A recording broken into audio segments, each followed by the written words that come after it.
Hi everyone, I would like to welcome you all. So दोस्तों, आज के इस वीडियो में हम लोग बात करने वाले हैं अमारा राजा बैटरीज़ के बारे में। दोस्तों, ये स्टॉक काफ़ी लंबे टाइम से एक डाउन ट्रेंड में और रिसेंटली इसने एक अपना अप ट्रेंड रिज्यूम किया हुआ है, तो फिर इसमें मुझे काफ़ी अपसाइड के टारगेट्स दिखाई दे रहे हैं। सो स्विंग ट्रेड के लिए स्टॉक काफ़ी बेटर स्टॉक हो सकता है स्टॉक सिलेक्शन में। सो दोस्तों, जैसा कि आप लोग मेरी स्क्रीन पर देख सकते हो, ये एक स्मॉल कैप स्टॉक है, लेस रिस्की स्टॉक है। इसी के साथ में अगर हम लोग यहाँ स्क्रॉल करके नीचे आएंगे तो फिर आप लोग देखोगे कि इस स्टॉक का जो अभी करंट प्राइस है वो इसकी इंट्रिंसिक वैल्यू से लेस है। तो फिर ये जो पॉइंट है, ये जो पैरामीटर, ये अपने फेवर में जाता है। एंड स्टॉक के जो आरओई वो बैंक निफ्टी रेट से बेटर है, बट ये स्टॉक डिविडेंड रिटर्न्स अच्छे ऑफर नहीं करता है। और इस स्टॉक में अभी एंट्री करना इसमें सुइटेबल नहीं है, बिकॉज स्टॉक थोड़ा सा ओवरबोट है, बिकॉज इसमें अभी रिसेंटली अप ट्रेंड रिज्यूम हुआ है, तो फिर स्टॉक थोड़ा सा भाग चुका है। बट धीरे धीरे करके इसकी RSI भी सेटल हो जाएगी तो हम लोग इसमें पोजीशन बना सकते हैं। और जो इसमें एक बात अच्छी है वो ये है कि इसमें कोई रेड फ्लैग भी नहीं है। यही अगर हम लोग यहाँ पर आकर के देखेंगे तो फिर इस स्टॉक को जितने भी एनालिस्ट कवर करते हैं उसमें से सिर्फ और सिर्फ 41% एनालिस्ट यहाँ पर बाइंग रिकमेंडेशन देते हैं। तो यहाँ पर 50% भी वोटिंग नहीं है एनालिस्ट की तरफ से।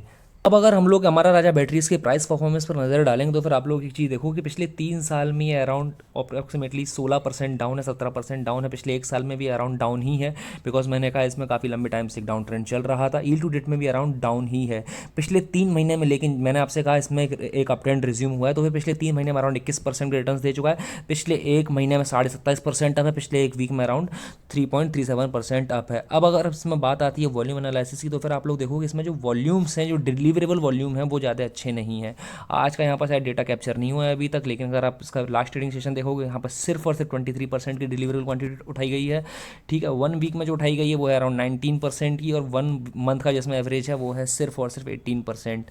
तो फिर ये जो एक पैरामीटर है, ये इसमें ये दिखाता है कि इसमें लोग ज़्यादा इंटरेस्टेड नहीं है इसको डिलीवरी बेसिस पर ख़रीदने के लिए। अब अगर हम लोग यहाँ पर जाएंगे, ठीक है, इसके फाइनेंशियल्स पर, तो फिर आप लोग एक चीज़ देखो कि इसके जो रेवेन्यूज़ हैं वो कंसिस्टेंसी के साथ में हम लोग ग्रो करते हुए नज़र आते हैं।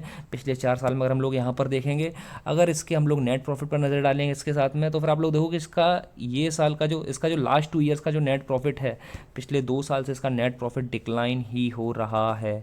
अब अगर हम लोग इसके ROE पर नज़र डालेंगे, सो इसकी जो ROE है वो ROE अराउंड 11% की। मैं 15% को प्रेफर करता हूँ, बट ये मैंने जैसा कि आपसे बोला कि पिछले 2 साल में इसके जो ROE है वो नीचे ही गिरती आ रही है। इसका जो नेट प्रॉफिट डिक्लाइन हो रहा है, तो फिर इसकी ROE भी नीचे ही गिरती हुई आ रही है। ठीक है, अब अगर हम लोग यहाँ पर आएंगे, इसके डेट टू इक्विटी रेशियो पर नज़र डालेंगे, तो अगर हम लोग इसका DE देखेंगे तो फिर ये ठीक ठाक है, 0.01 है, मुझे इससे कोई इशू नहीं है। अब बात आती है शेयर होल्डिंग पैटर्न की।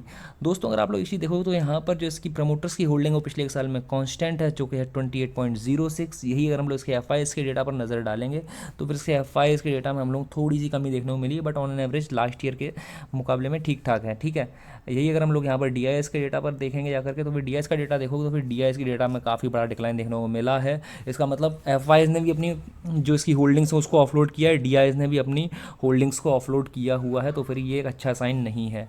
ठीक है, लेकिन इसमें जो पब्लिक की होल्डिंग है वो बढ़ गई है, तो इसका मतलब है कि FIs ने और DIs ने जो अपने इसकी होल्डिंग्स को ऑफलोड किया है वो पब्लिक ने यहाँ पर वो पब्लिक के पास में इसका हैंड चेंज ऑफ हैंड्स हुआ है। फिलहाल तो आप लोग मेरी स्क्रीन पर हमारा राजा बैटरीज का वीकली चार्ट देख रहे हो, और अगर आप लोग इसे वीकली चार्ट पर नोटिस करोगे तो फिर मैंने यहाँ पर कुछ लेवल्स मार्क किए हुए हैं। यहाँ पर इसकी एक रेजिस्टेंस लाइन कुछ इस तरह से जाती है और नीचे जाती है इसकी सपोर्ट लाइन। ये जो नीचे यहाँ पर ये प्राइस था जो नीचे आया तो बाद में अपने आप सेटल हो गया। ठीक है, so I am fine with this, but इसके जो मल्टीपल सपोर्ट्स हैं कुछ हमको यहाँ पर लेवल पर दिखते हुए नजर आ रहे हैं। इसी के साथ में इसने यहाँ पर जो एक अच्छा पैटर्न बनाया है, इसने यहाँ पर सपोर्ट लिया है। ठीक है, अपनी इस वाली लाइन पर इसने सपोर्ट लिया है। कहाँ पर इसने यहाँ पर सपोर्ट लिया, ऊपर गया, एक पुल बैक लिया, फिर ऊपर गया, अपनी इसने नेक लाइन को ब्रीच किया, तो ऑलमोस्ट इसने एक डबल बॉटम काइंड का पैटर्न बनाया है।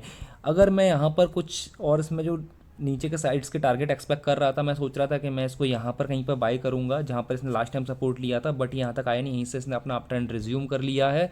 सो इसमें अभी मेरा ऐसा मानना है कि ये आने वाले हफ्तों में, ठीक है, आने वाले हफ्तों की बात कर रहा हूँ, दिनों की बात नहीं कर रहा हूँ, आने वाले हफ्तों में यहाँ तक जाएगा, इस वाली लाइन तक यहाँ पर पहुँच जाएगा। तो इसका जो फर्स्ट टारगेट इसका रेजिस्टेंस मिलेगा वो समवेयर अराउंड यहाँ पर मिलेगा इसको 700 के आसपास, सेकंड इसको यहाँ कहीं मिलेगा 800 के आसपास, बट धीरे धीरे करके यहाँ पर जाएगा ही, बिकॉज ये स्टॉक जब इतनी ऊपर यहाँ से इसको आने में यहाँ पर इतना टाइम लगा है, तो यहाँ से इसको ऊपर जाने में भी टाइम लगेगा। फिर देखेंगे ऊपर ही कितना ब्रेकआउट हमको देता है, कंसोलिडेट करता है, क्या करता है। ठीक है, अब बात आती है अगर हम लोग इसकी RSI को देखें तो इसकी RSI वीकली चार्ट पर थोड़ी सी ओवरबॉट होती नज़र आ रही है, तो फिर हम लोग इसमें देख सकते हैं कुछ दिनों के लिए कंसोलिडेशन देख सकते हैं आने वाले दिनों में, या हो सकता है थोड़ा सा पुल बैक ले। अब हम लोग इसमें ये जानने की कोशिश करेंगे हम लोग इसमें एंट्री कहाँ पर ले सकते हैं, तो फिर उसके लिए हमको कहाँ जाना पड़ेगा, उसके लिए हमको जाकर देखना पड़ेगा डेली चार्ट। सो दोस्तों अगर आप लोग डेली चार्ट पर देखोगे तो फिर डेली चार्ट पर ये स्टॉक जैसा कि हम लोगों ने देखा था कि ओवरबॉट इसमें है। ठीक है, तो ओवरबॉट ये कैसे हुआ है, काफ़ी इसमें क्या कहते हैं हम लोगों को कंटिन्यूस बैक टू बैक हम लोग इसमें बहुत ही ह्यूज अपसाइड्स देखने को मिले हैं, तो फिर ये यहाँ पर अभी ओवरबॉट हो चुका है। ठीक है, इसमें माइनर पुल बैक जैसा दिख रहा है, बट ऊपर यहाँ पर अभी थोड़े बायर्स एग्जॉस्ट होते हुए दिखाई दे रहे हैं। सो ऐसा हो सकता है कि स्टॉक अपने 20 EMA तक यहाँ पर आए, उसके बाद में फिर ये ऊपर की जर्नी कंटिन्यू करे। सो या तो हम लोग इसमें वेट कर सकते हैं बिकॉज इसकी भी RSI ओवरबॉट है, या तो फिर हम लोग इसमें करंट लेवल पर भी एंट्री बना सकते हैं, बट प्रोवाइडेड अपना लॉस, अपना जो स्टॉप लॉस है वो काफ़ी डीप हो जाएगा। मैं तो इसमें स्टॉप लॉस नहीं कहीं का सिलेक्ट करूंगा, बट अगर ये यहाँ पर कुछ पुल बैक बना करके ऐसा कंसोलिडेशन करके दे देता है तो हम लोग यहाँ कहीं पर अपना स्टॉप लॉस रख सकते हैं। और वैसे अपने टारगेट्स काफ़ी अपसाइड के, अगर मैं इसमें टारगेट्स देखता हूँ तो इसमें जो मुझे टारगेट दिखाई दे रहा है इसमें, अगर मैं आपको बताऊँगा, so let me check it. Okay, see मैं अगर यहाँ पर आता हूँ, सो मुझे इसमें अप्रॉक्सीमेटली अराउंड 56 से 55% के टारगेट्स आसपास दिखाई दे रहे हैं। 50% हम लोग अगर राउंड फिगर में पकड़ेंगे तो 50% का अगर टारगेट देख रहे हैं तो हम लोग नीचे इसमें थोड़ा स्टॉप लॉस ले सकते हैं। ठीक है, so guys this is my analysis in Amara Raja batteries minimal. What do you think? Please drop your suggestions in comment box and see you in next video. Take care.